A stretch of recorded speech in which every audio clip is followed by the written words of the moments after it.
มื้อนี้กับมื้อหนึ่งเป็นมื้อเลี้ยงงัวพี่น้อง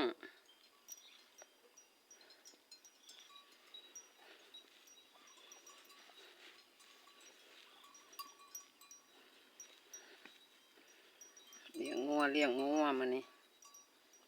เป็นมื้อหนึ่งที่เลี้ยงงัวอีกแล้ว